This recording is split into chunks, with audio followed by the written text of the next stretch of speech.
नमस्कार दोस्तों, आप सभी का स्वागत है आपके YouTube channel study with Ravi पर। दोस्तों, आज की इस क्लास में हम उत्तराखंड करंट अफेयर्स पढ़ने जा रहे हैं। ये उत्तराखंड करंट अफेयर्स दोस्तों जनवरी 2025 का है। फ्रेंड्स, हमने पिछले महीने का करंट अफेयर्स नहीं किया था, तो आज हम अपनी इस क्लास में जनवरी 2025 का उत्तराखंड करंट अफेयर्स पढ़ने वाले हैं, जिसमें सभी क्वेश्चंस इंपॉर्टेंट और सेलेक्टेड हैं। हर एक क्वेश्चन को दोस्तों हम डिटेल से जानेंगे, जिससे आपको क्वेश्चन अच्छे से क्लियर हो जाए और आपका क्वेश्चन से रिलेटेड कोई भी डाउट ना रहे। ठीक है फ्रेंड्स, लगातार क्लासेस नहीं आ पा रही हैं किसी कारणवश, क्योंकि दोस्तों मेरा स्टेनो में पेपर क्लियर हुआ है और उससे पहले दोस्तों मैंने शॉर्ट हैंड नहीं की थी। ठीक है, तो सारा फोकस दोस्तों वहीं पर ही किया जा रहा है।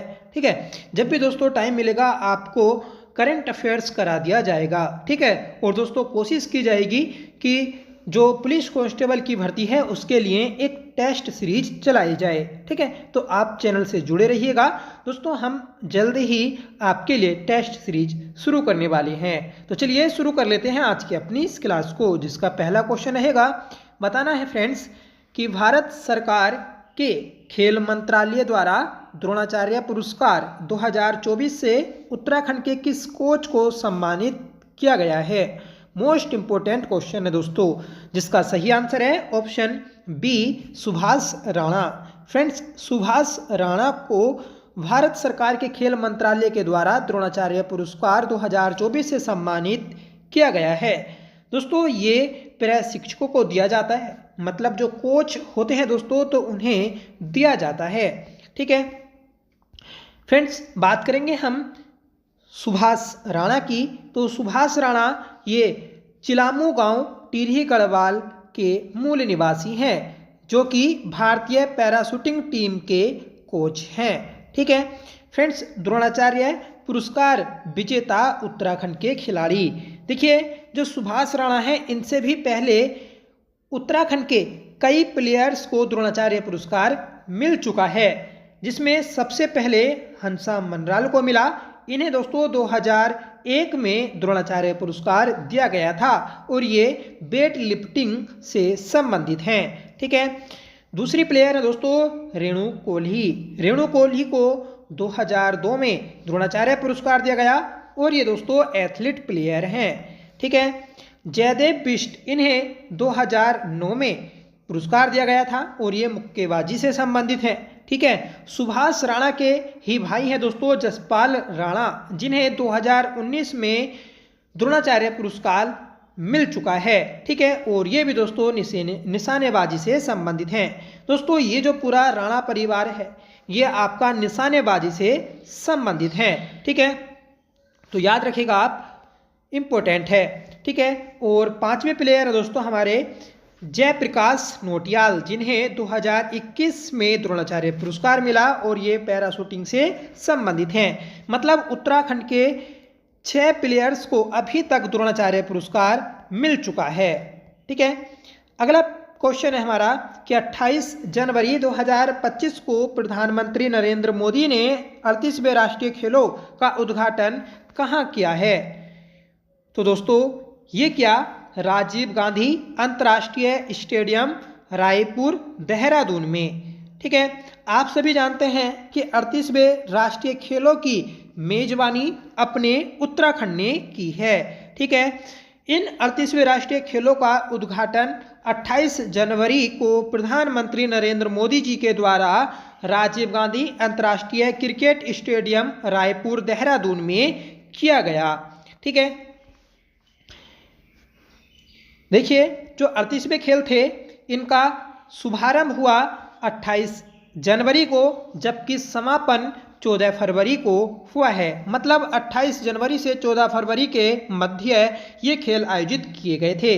इन खेलों का मसाल दोस्तों तेजस्विनी था, जो कि राज्य पुष्प ब्रह्म कमल से प्रेरित है। ठीक है, मास्कट दोस्तों मोली था, याद रखिएगा आप, जो कि मोनाल से प्रेरित है। 38वें राष्ट्रीय खेलों की टैगलाइन है संकल्प से शिखर तक। ठीक है, अगला प्रश्न है कि गणतंत्र दिवस परेड 2025 में उत्तराखंड की झांकी किस विषय पर आधारित है। फ्रेंड्स, गणतंत्र दिवस परेड 2025 में उत्तराखंड की झांकी सांस्कृतिक विरासत एवं साहसिक खेलों पर आधारित है। तो सही आंसर रहेगा ऑप्शन बी। ठीक है, इंपॉर्टेंट क्वेश्चन है, याद रखिएगा आप। फ्रेंड्स, झांकी के अगले भाग में उत्तराखंड की प्रसिद्ध एपण कला को बनाते हुए एक पारंपरिक वेशभूषा में महिला को दिखाया गया था तथा झांकी के क्लियर पार्ट में उत्तराखंड के साहसिक खेलों एवं साहसिक पर्यटन को चित्रित किया गया था, जैसे नैनीताल और मसूरी में हिल साइकिलिंग, फूलों की घाटी और केदार कांठा की ट्रेकिंग, ओली में स्नो स्कीइंग, ऋषिकेश में योगा, बंजी जंपिंग और जीप लाइनिंग एवं रॉक क्लाइंबिंग की रोमांचकारी गतिविधियों को दर्शाया गया है। ठीक है, तो आप याद रखिएगा, इम्पोर्टेंट है, क्योंकि दोस्तों उत्तराखंड की इस झांकी ने तीसरा स्थान प्राप्त किया है। ठीक है फ्रेंड्स, नैनीताल की मंजू गणतंत्र दिवस परेड में विशिष्ट अतिथि के रूप में शामिल हुई, ये भी आप याद रखिएगा।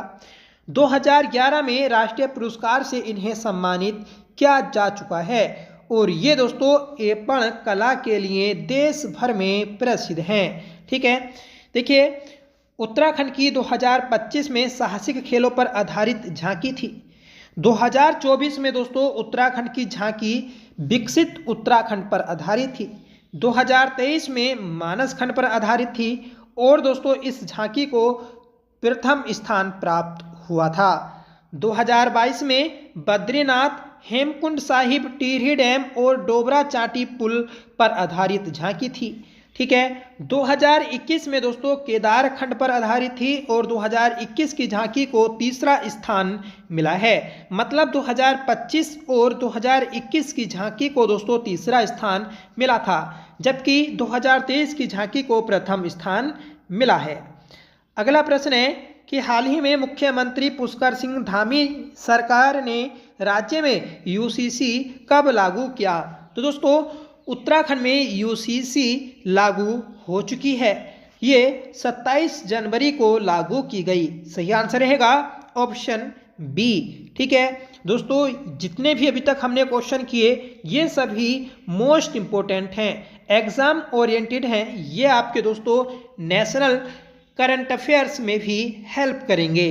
ठीक है, देखिए समान नागरिक संहिता मतलब यूसीसी लागू करने वाला देश का पहला राज्य बना है उत्तराखंड।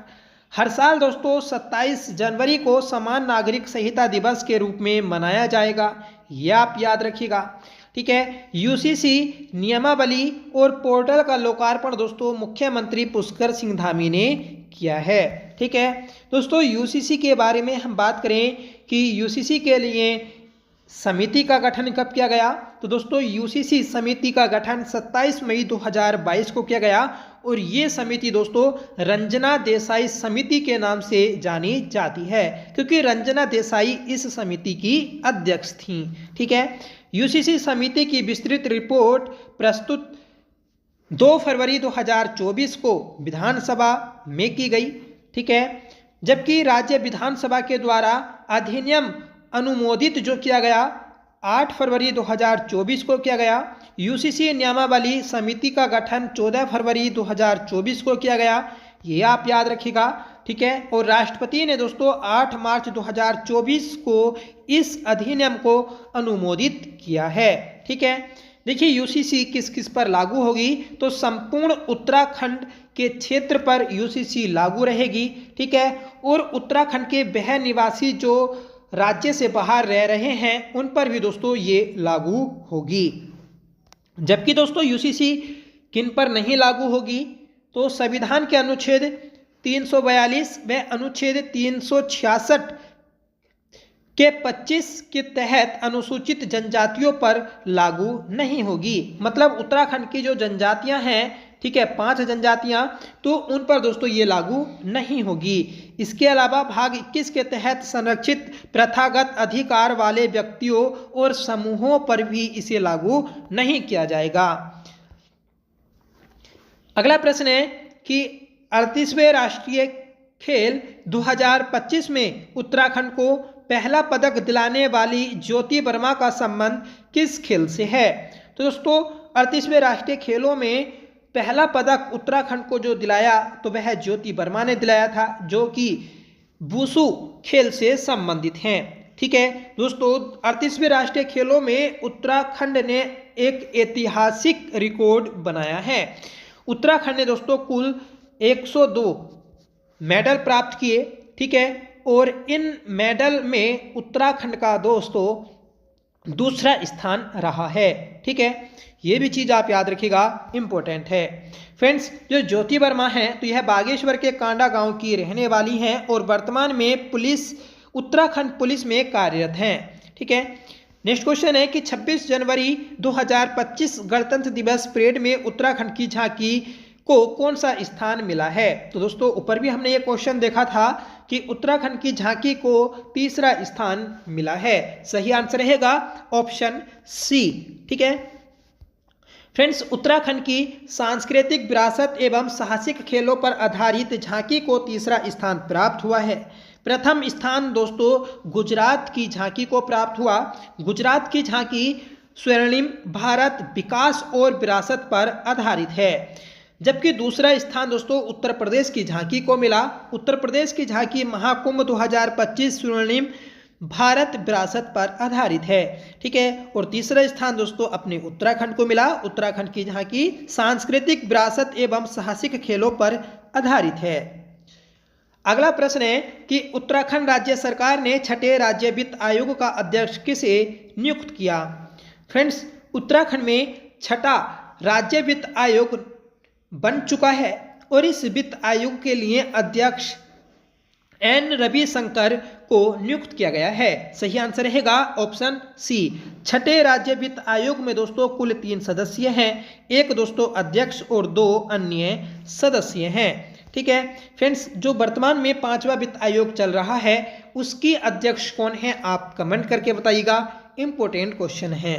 ठीक है फ्रेंड्स, जो राज्य सरकार ने छठा वित्त आयोग का गठन किया है इसमें 3 सदस्य हैं, अभी आपको बताया, एक एन रविशंकर, दूसरे दोस्तों पीएस जांगपांगी। ठीक है, और तीसरे सदस्य हैं एमसी जोशी। ठीक है फ्रेंड्स, इस वित्त आयोग का कार्यकाल अप्रैल 2026 से शुरू होगा, यह आप याद रखिएगा। ठीक है, इस अवधि में वह त्रिस्तरीय पंचायत राज संस्थाओं और शहरी स्थानीय निकायों की वित्त स्थिति का आकलन करेगा। ठीक है, और दोस्तों जो वित्त आयोग होता है तो वह अपनी रिपोर्ट राज्यपाल को सौंपता है। अगला प्रश्न है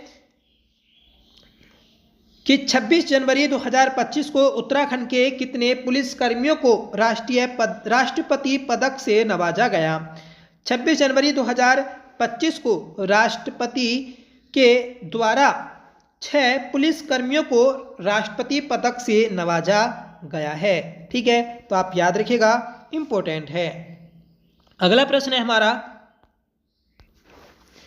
हाल ही में उत्तराखंड के कितने व्यक्तियों को पद्मश्री पुरस्कार से सम्मानित किया गया है।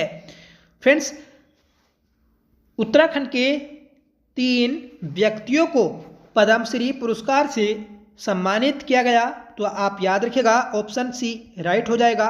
देखिए, एक हैं राधा बहन भट्ट जो कि समाज सेवा से जुड़ी हैं। इनका जन्म 16 अक्टूबर 1933 को धुरका गांव अल्मोड़ा में हुआ था। ठीक है, और दोस्तों दूसरे व्यक्ति हैं ह्यूंग और कोलिन गेटजर। ठीक है, गेटजर, इन दोनों को भी दोस्तों पद्मश्री पुरस्कार मरणोपरांत दिया गया है। ठीक है, तो देखिए, एक राधा बहन भट्ट हुई, ठीक है, दूसरी ह्यूंग और कोलिन। ठीक है, ये 2 अलग अलग व्यक्ति हैं, इन दोनों को दिया गया है। ये दोनों दोस्तों दंपत्ति हैं। ठीक है, ये आप याद रखिएगा, इन्हें मरणोपरांत पद्मश्री पुरस्कार दिया गया है। ठीक है, और ये दोनों दोस्तों साहित्य और शिक्षा क्षेत्र से जुड़े हैं। उत्तराखंड के ट्रेवल व्लॉगर दंपत्ति ह्यूंग और कोलिन गेटजर का पद्मश्री से सम्मानित किया गया है।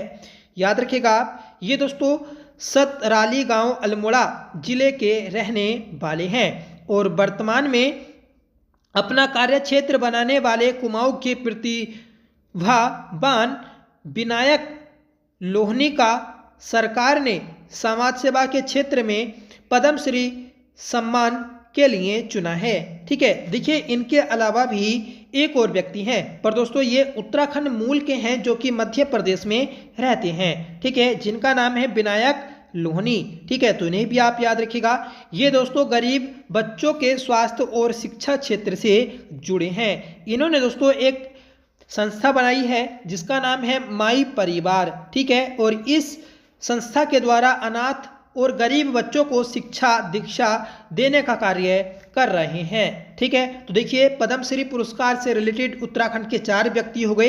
एक विनायक लोहनी जो कि उत्तराखंड मूल के हैं पर दोस्तों मध्य प्रदेश में रहते हैं। ठीक है, एक राधा बहन हुई और तीसरे दोस्तों ह्यूम और चौथे कोलिन गेटजर। ठीक है, तो इन चारों को आप अच्छे से याद रखिएगा। अगला प्रश्न है कि 31वीं राष्ट्रीय बाल विज्ञान कांग्रेस में उत्तराखंड के कितने बाल विज्ञानियों ने प्रतिभाग किया है? तो ये किया दोस्तों 16 बच्चों ने। सही आंसर रहेगा ऑप्शन बी। ठीक है फ्रेंड्स, 31वीं राष्ट्रीय बाल विज्ञान कांग्रेस का आयोजन जो किया गया था तो वह 3 से 6 जनवरी 2024 तक 25 तक भोपाल मध्य प्रदेश में किया गया। इसका आयोजन दोस्तों national council of science and technology व विज्ञान एवं प्रौद्योगिकी विभाग नई दिल्ली के द्वारा किया गया। ठीक है, तो आप इसे याद रखिएगा, इंपॉर्टेंट है। अगला प्रश्न है कि हाल ही में मुख्यमंत्री पुष्कर सिंह धामी ने कहां पर वीर शिरोमणि माधव सिंह भंडारी की स्मृति में आयोजित राजकीय औद्योगिक कृषि विकास मेले का उद्घाटन किया? सही आंसर रहेगा friends option A Maletha Tehri. Maletha गांव टिहरी में दोस्तों मुख्यमंत्री पुष्कर सिंह धामी ने वीर शिरोमणि माधव सिंह भंडारी की स्मृति में राजकीय औद्योगिक कृषि विकास मेले का उद्घाटन किया है। और दोस्तों इस अवसर पर मलेथा चौराहे का नाम माधव सिंह भंडारी के नाम पर रखने की घोषणा की है। अगला प्रश्न है कि हाल ही में चर्चित प्रिया आर्या का संबंध किस खेल से है? फ्रेंड्स, प्रिया आर्या इसका संबंध क्रिकेट से है। सही आंसर रहेगा ऑप्शन सी। ठीक है, तो आप इसे याद रखिएगा, इंपॉर्टेंट है। अगला प्रश्न है कि national martial art games committee India के वर्ष 2024 से 2027 के चुनाव में राष्ट्रीय अध्यक्ष के रूप में उत्तराखंड के किस व्यक्ति को चुना गया? सही आंसर है ऑप्शन बी सतीश जोशी।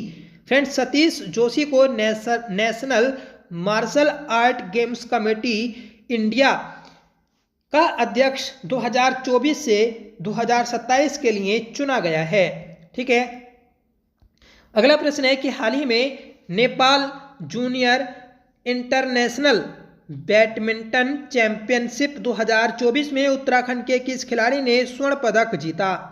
तो सही आंसर रहेगा ऑप्शन बी सी, मतलब इन दोनों ने जीता है। तो सही आंसर है हमारा ऑप्शन डी। देखिए सूर्याक्ष रावत और अनन्या बिष्ट इन दोनों ने दोस्तों बैडमिंटन चैंपियनशिप 2024 में स्वर्ण पदक जीता है।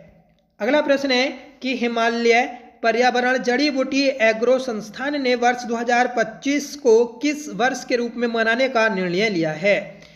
तो दोस्तों जल वर्ष के रूप में मनाने का निर्णय लिया। सही आंसर रहेगा ऑप्शन ए। ठीक है, हिमालय पर्यावरण जड़ी बूटी एग्रो संस्थान 2025 के लिए दोस्तों जल वर्ष के रूप में घोषित किया गया है। ठीक है, कल के लिए जल अभियान के प्रणेता द्वारिका प्रसाद सेमवाल ने बताया कि इस पहल का शुभारंभ फरवरी या मार्च माह में देहरादून में पुष्कर सिंह धामी के द्वारा और स्वास्थ्य मंत्री डॉक्टर धन सिंह रावत के द्वारा किया जाएगा। ठीक है, तो आप याद रखिएगा कि कल के लिए जल अभियान के प्रणेता कौन है? द्वारिका प्रसाद सेमवाल। ठीक है, जिन्होंने दोस्तों जल के संरक्षण के लिए इस पहल को शुरू किया है। अगला प्रश्न है कि उत्तर प्रदेश में आयोजित नेशनल ताइक्वांडो प्रतियोगिता में शालिनी सिरस्वाल ने कौन सा पदक अपने नाम किया? तो इन्होंने दोस्तों कांस्य ब्रोंज मेडल अपने नाम किया है। ठीक है, तो शालिनी सिरस्वाल को आप याद रखिएगा, इन्होंने ताइक्वांडो प्रतियोगिता में कांस्य पदक जीता और इन्होंने दोस्तों 2 कांस्य पदक जीते थे और ये चंबा टेरी की निवासी हैं।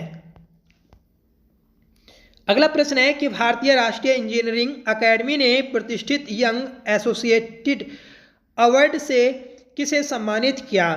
तो ये क्या है दोस्तों आपका ऑप्शन बी, राजेश चोनसाली।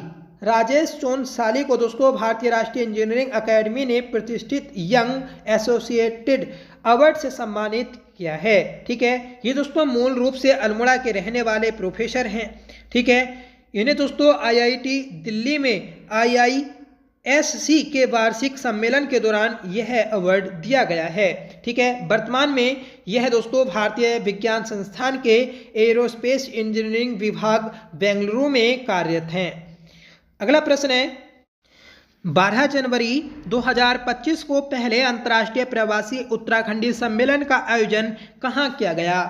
सही आंसर रहेगा ऑप्शन सी, देहरादून। देहरादून में दोस्तों 12 जनवरी को उत्तराखंड के पहले अंतर्राष्ट्रीय प्रवासी उत्तराखंडी सम्मेलन का आयोजन किया गया है। अगला प्रश्न है कि कॉर्बेट नेशनल पार्क रामनगर के धनगढ़ी में बनाए गए टाइगर म्यूजियम की तर्ज पर कहाँ पहला वर्ल्ड म्यूजियम बनेगा? तो सही आंसर रहेगा ऑप्शन बी, सोनी विंसर अल्मोड़ा में। ठीक है, तो सोनी विंसर अल्मोड़ा में दोस्तों पहला वर्ल्ड म्यूजियम बनाया जाएगा। ठीक है, अगला प्रश्न है कि चीन में आयोजित किंग्स कप इंटरनेशनल में उत्तराखंड के किस खिलाड़ी ने कांस्य पदक जीता? तो सही आंसर रहेगा ऑप्शन बी, लक्ष्य सेन। लक्ष्य सेन ने दोस्तों चीन में आयोजित किंग्स कप इंटरनेशनल में उत्तराखंड की ओर से कांस्य पदक जीता है। ठीक है, अगला प्रश्न है कि कोतिक इंटरनेशनल फिल्म फेस्टिवल का आयोजन उत्तराखंड में कहाँ किया गया? तो दोस्तों कोतिक इंटरनेशनल फिल्म फेस्टिवल का आयोजन नैनीताल में किया गया है। सही आंसर रहेगा ऑप्शन वी।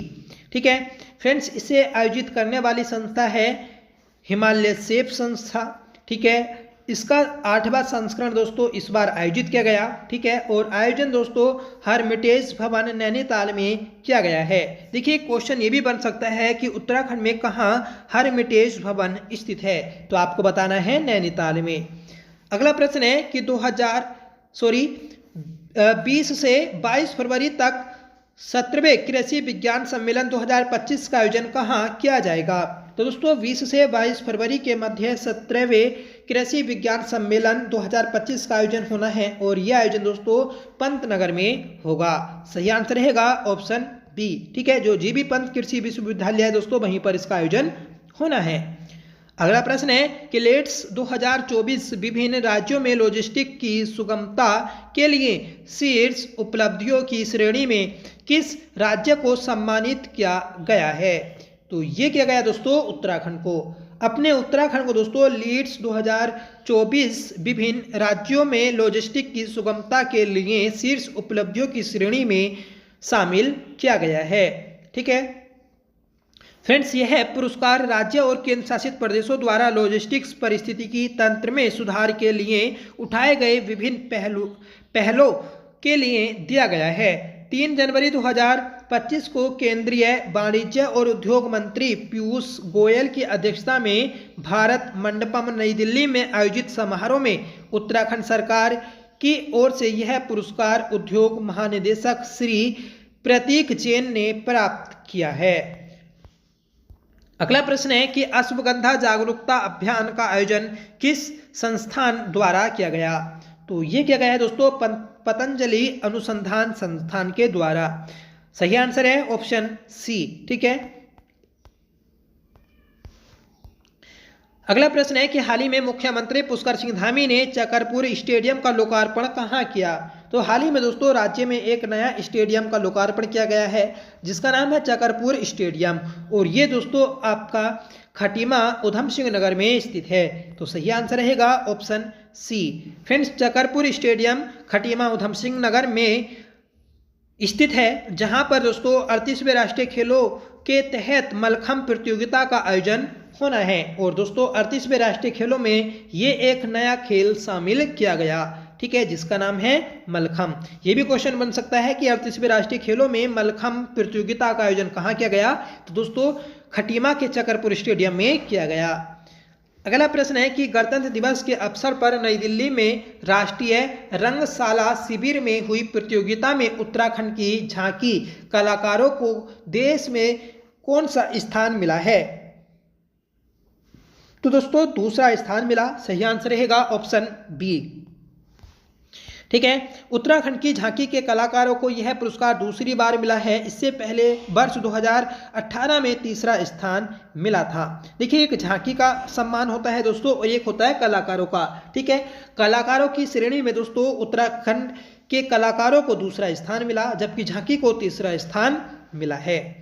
अगला प्रश्न है कि मनरेगा के तहत 100 दिन का रोजगार देने में किस जिले ने प्रथम स्थान हासिल किया, तो ये क्या है दोस्तों, उत्तरकाशी ने। सही आंसर रहेगा ऑप्शन सी, उत्तरकाशी दोस्तों मनरेगा के तहत सर्वाधिक रोजगार देने वाला उत्तराखंड का जनपद है, ठीक है। दूसरे स्थान पर दोस्तों देहरादून है और अंतिम मतलब 13वें स्थान पर दोस्तों नैनीताल है, ठीक है। तो इसे आप याद रखिएगा, इंपॉर्टेंट है।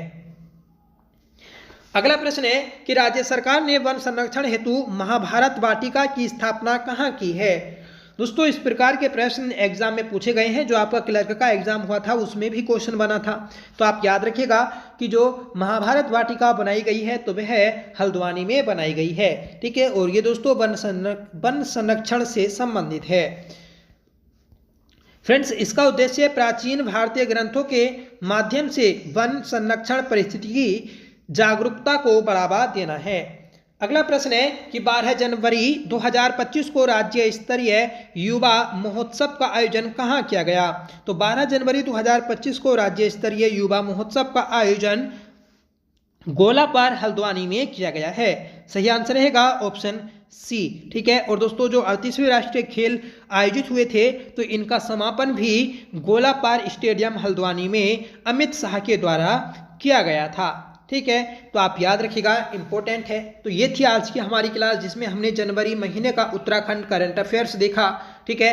सभी क्वेश्चंस दोस्तों इंपॉर्टेंट थे, सिलेक्टेड थे। हमने हर एक क्वेश्चन को डिटेल से जाना जिससे आपको क्वेश्चन अच्छे से क्लियर हुए होंगे, ठीक है दोस्तों। इसी प्रकार के प्रश्न लगातार एग्जाम में पूछे जा रहे हैं। जो आपका क्लर्क वाला एग्जाम हुआ था उसमें भी हमारी इन करंट अफेयर्स की क्लासों से क्वेश्चन पूछे गए हैं। जो दोस्तों लगातार हमारे चैनल पर बने रहते हैं, हर एक करंट अफेयर्स की क्लास देखते हैं, उन्हें जरूर दोस्तों बेनिफिट मिला होगा, ठीक है दोस्तों। पूरी कोशिश की जाएगी कि आपको रेगुलर करंट अफेयर्स कराया जाए, ठीक है, क्योंकि हमारा चैनल दोस्तों करंट अफेयर्स के लिए बेस्ट है, ठीक है।